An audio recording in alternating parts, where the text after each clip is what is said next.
भाग एक संज्ञानात्मक कांति। पाठ एक घ हमारे बंधुओं के रखवाले। आग के फायदों के बावजूद 1,50,000 साल पहले तक मनुष्य हाशिए के प्राणी ही थे। वे अब शेरों को डरा कर भगा सकते थे, ठंडी रातों के दौरान खुद को गर्म रख सकते थे और कभी-कभी जंगलों को आग लगा सकते थे। लेकिन सारी प्रजातियों को एक साथ रखकर देखा जाता तो वे इंडोनेशियाई द्वीपसमूह और इबेरियाई प्रायद्वीप के बीच रह रहे लाखों मनुष्यों से ज्यादा कुछ नहीं थे। वे पारिस्थितिकीय राडार पर एक कौन से ज्यादा कुछ नहीं थे।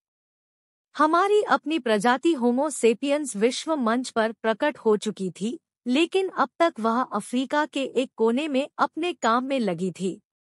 हम ठीक नहीं जानते कि होमो सेपियंस के रूप में वर्गीकृत किए जा सकने वाले प्राणी मनुष्यों की आरंभिक किस्म से कहाँ और कब विकसित हुई, लेकिन ज्यादातर वैज्ञानिक इस बात पर एकमत है कि 1,50,000 वर्ष पहले का समय आते आते पूर्वी अफ्रीका उन सेपियंस से आबाद हो चुका था जो हमारी तरह दिखते थे। अगर उनमें से कोई आधुनिक मुर्दाघर में मिल जाए तो स्थानीय पैथोलॉजिस्ट को उसमें कोई अनूठी चीज दिखाई नहीं देगी। आग की कृपा से उनके दांत और जबड़े उनके पूर्वजों के मुकाबले छोटे थे, जबकि उनके मस्तिष्क विशाल थे, हमारे मस्तिष्कों के बराबर आकार के। वैज्ञानिक इस बात पर भी सहमत है कि लगभग 70,000 साल पहले पूर्वी अफ्रीका के सेपियंस अरब प्रायद्वीप में फैल गए थे और वहां से वे समूचे यूरेशियाई भूभाग में फैल गए।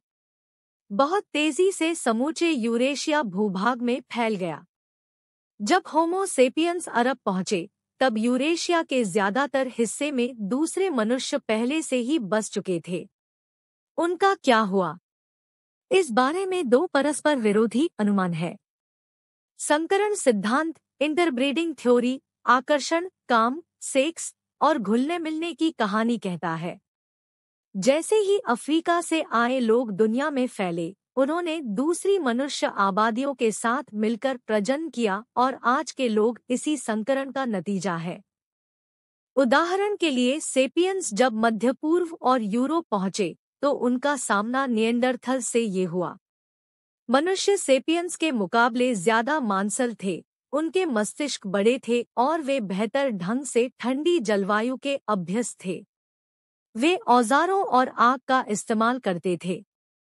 वे अच्छे शिकारी थे और समझा जाता है कि अपने बीमारों और अशक्त लोगों की देखभाल किया करते थे। पुरातत्वविदों ने उन निएंडरथल्स की हड्डियां खोज निकाली है जो वर्षों गंभीर शारीरिक अपंगता के साथ रहे थे। यह इस बात का साक्ष्य है कि उनके रिश्तेदारों ने उनकी देखभाल की थी। व्यंग्यचित्रों में निएंडरथला का चित्रण असार आय प्रारूपीय पशुवत और मूर्ख कंदरावासी लोगों के रूप में किया जाता रहा है, लेकिन हाल ही के साक्ष्यों ने उनकी छवि को बदला है। संकरण सिद्धांत के मुताबिक जय सेपियंस निएंडरथल्स के देशों में फैल गए तो सेपियंस ने उनके साथ तब तक प्रजनन किया जब तक कि दोनों आबादियां एक दूसरे में विलीन नहीं हो गई। अगर ऐसा है तो आज के यूरेशियाई विशुद्ध सेपियंस नहीं है, वे सेपियंस और निएंडरथल्स का मिश्रण है। इसी तरह जब सेपियंस पूर्वी एशिया पहुंचे तो उन्होंने स्थानीय इरेक्टस के साथ प्रजनन किया। इस तरह चीनी और कोरियाई लोग सेपियंस तथा इरेक्टस का मिश्रण है। इसके विपरीत दृष्टिकोण, जिसे प्रतिस्थापन सिद्धांत, रिप्लेसमेंट थ्योरी कहा जाता है, एक बिल्कुल अलग ही कहानी कहता है। असामंजस्य, विकर्षण और शायद जाति संहार तक की कहानी। इस अनुमान के अनुसार सेपियंस और दूसरे मनुष्यों की शरीर रचनाएं भिन्न थी और पूरी संभावना है कि इनके सहवास करने के ढंग और शरीर की गंधे तक अलग थी। एक दूसरे में उनकी कामप्रद दिलचस्पियां बहुत कम रही होंगी। और अगर एक निएंडरथल्स रोमियो और एक सेपियंस जूलियट के बीच इश्क हो भी जाता तो वे प्रजननशील बच्चों को पैदा नहीं कर सकते थे। दोनों आबादियों को अलगाने वाली आनुवांशिक जेनेटिक खाई को पाटा नहीं जा सकता था। दोनों आबादियां पूरी तरह से पृथक बनी रही और जब निएंडरथल्स मर गए या मार दिए गए तो उनके जीन भी उन्हीं के साथ मर गए। इस दृष्टिकोण के मुताबिक सेपियंस ने तमाम पिछली मानवीय आबादियों में घुले बगैर उनकी जगह ले ली। अगर ऐसा है तो आज के तमाम मनुष्यों का उद्गम पूरी तरह से 70,000 साल पहले के पूर्वी अफ्रीका में देखा जा सकता है। हम सब विशुद्ध सेपियंस हैं। इस बहस पर बहुत कुछ निर्भर करता है। विकासवादी परिप्रेक्ष्य की दृष्टि से 70,000 साल एक अपेक्षाकृत छोटा अंतराल है। अगर प्रतिस्थापन सिद्धांत सही है तो सारे जीवित मनुष्यों का आनुवांशिक असबाब मोटे तौर पर एक समान है और उनके बीच के नस्ल पर भेद नगण्य ठहरते हैं।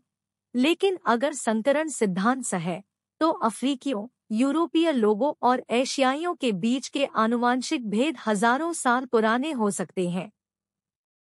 यह एक राजनैतिक डायनामाइट है जो विस्फोटक नस्लपर्क सिद्धांतों के लिए सामग्री उपलब्ध करा सकता है।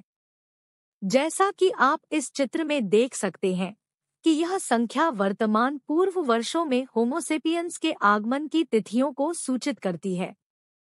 हाल के दशकों में प्रतिस्थापन सिद्धांत इस क्षेत्र में एक आम समझ रही है।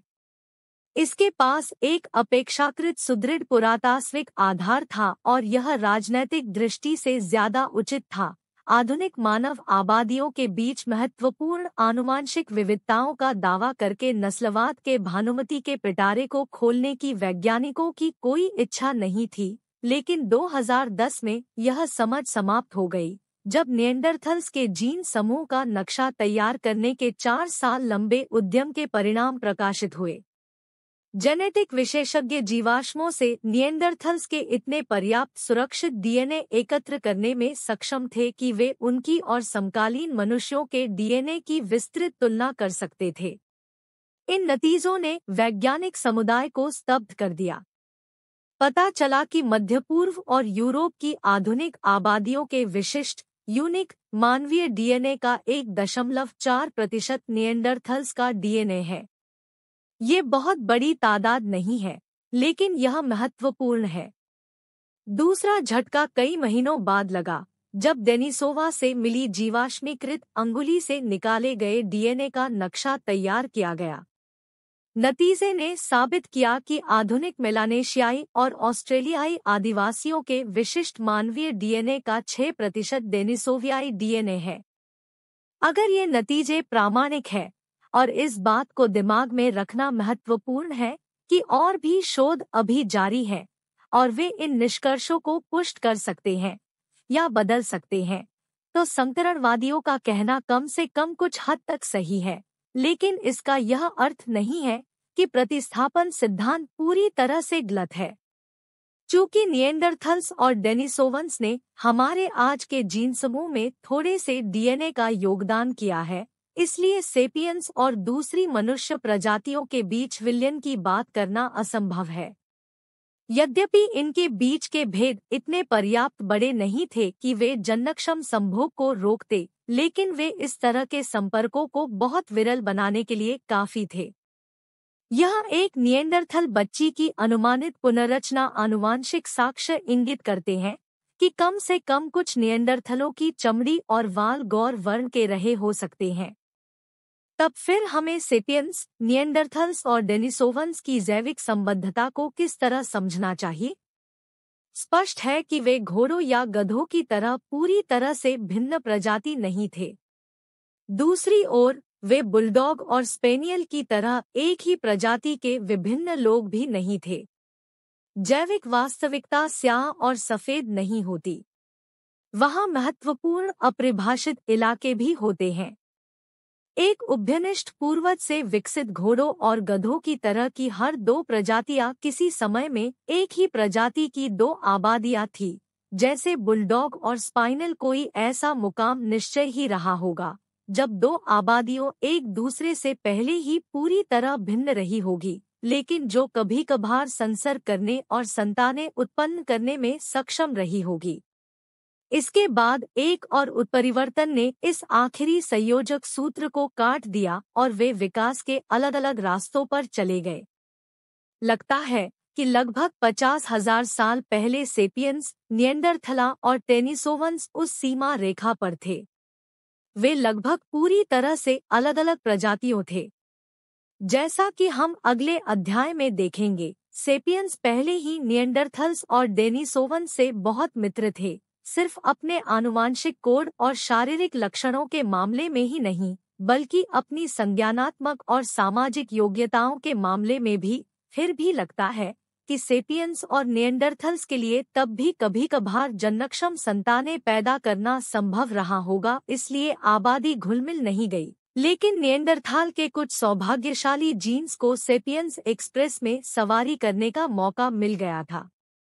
यह विचलित करने वाली और शायद रोमांचक बात है कि हम सेपियंस ने एक समय में एक भिन्न प्रजाति के प्राणी के साथ संसर्ग किया हो सकता है और दोनों ने मिलकर संतानें उत्पन्न की हो सकती हैं।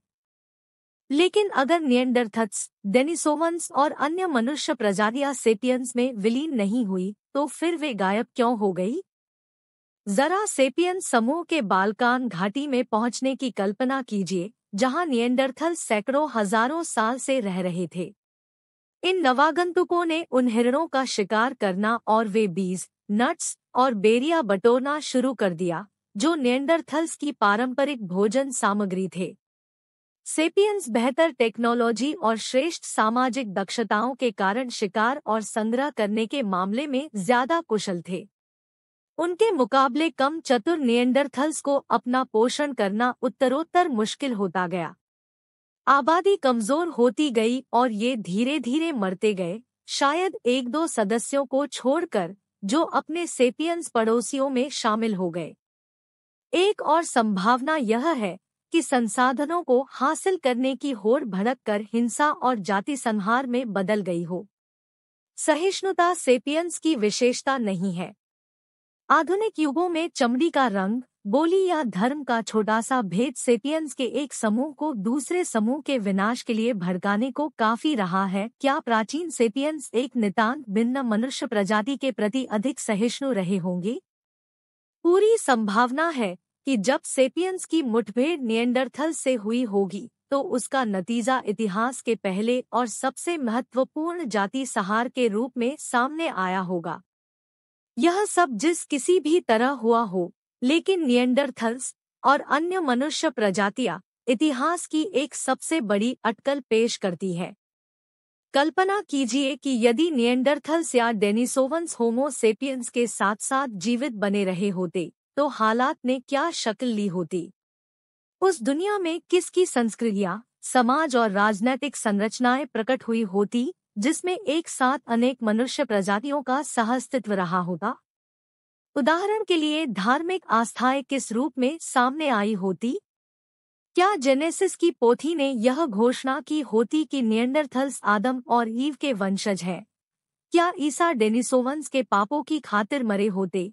और क्या कुरान ने जिस किसी भी प्रजाति के तमाम नेक इंसानों के लिए जन्नत में जगह सुरक्षित की होती? क्या निएंडरथल्स रोमन सेना में या शाही चीन की विशाल नौकरशाही में अपनी सेवाएं दे सके होते? क्या अमेरिकन डिक्लेरेशन ऑफ इंडिपेंडेंस इसे एक स्वतः सिद्ध वास्तविकता के रूप में स्वीकार करता कि होमो प्रजाति के सारे सदस्य जन्मजात रूप से बराबरी का दर्जा रखते हैं?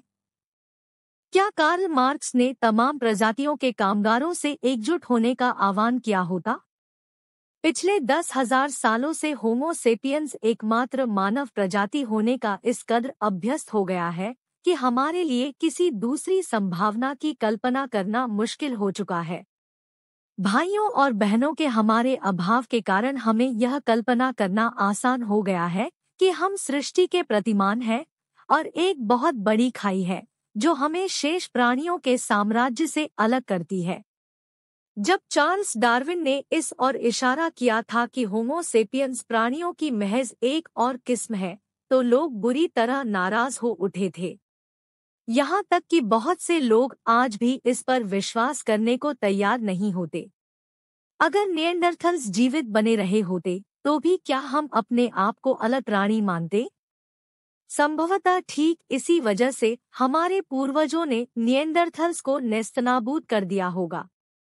वे इतने सुपरिचित थे कि अनदेखा नहीं कर सकते थे, लेकिन इतने भिन्न थे कि सह नहीं सकते थे। सेपियंस दोषी रहे हो या ना रहे हो, लेकिन जैसे ही वे एक नए ठिकाने पर पहुंचे, वैसे ही वहां की स्थानीय आबादी का लोप हो गया। होमो सोलोएसिस का अंतिम अवशेष लगभग 50,000 साल पहले का है। होमो डेनिसोवा इसके तुरंत बाद लुप्त हो गए। निएंडरथल्स मोटे तौर पर 30,000 साल पहले चले गए। बोनेनुमा अंतिम मानव फ्लोरेस के द्वीप से लगभग 12,000 साल पहले गायब हुए। वे अपने पीछे कुछ अस्थियों, कुछ पत्थर के औजार, हमारे डीएनए में कुछ जीन और ढेर सारे अनुत्तरित प्रश्न छोड़ गए। वे हम होमो सेपियंस के पीछे अंतिम मानव प्रजाति को भी छोड़ गए। सेपियंस की कामयाबी का रहस्य क्या था? किस तरह हम इतने सारे दूरदराज और पर्यावरण की दृष्टि से भिन्न स्थानों पर इतनी तेजी से अपने पैर जमा सके? हमने किस तरह दूसरी मानव प्रजातियों को गुमनामी में धकेल दिया? यहाँ तक कि मजबूत, अक्लमंद, ठंड के अभ्यस्त निएंडरथल्स भी हमारे हमले को क्यों नहीं झेल सके? बहस जोरों से जारी है। सबसे संभावित जवाब स्वयं वह चीज है जो इस बहस को मुमकिन बनाती है। होमो सेपियंस ने सबसे ऊपर अपनी अनूठी भाषा की वजह से दुनिया पर विजय प्राप्त की है। हमारा वीडियो देखने के लिए आपका धन्यवाद। इसी तरह से हमारा प्रोत्साहन करते रहे ताकि हम आपके लिए और अधिक वीडियोस बना पाए।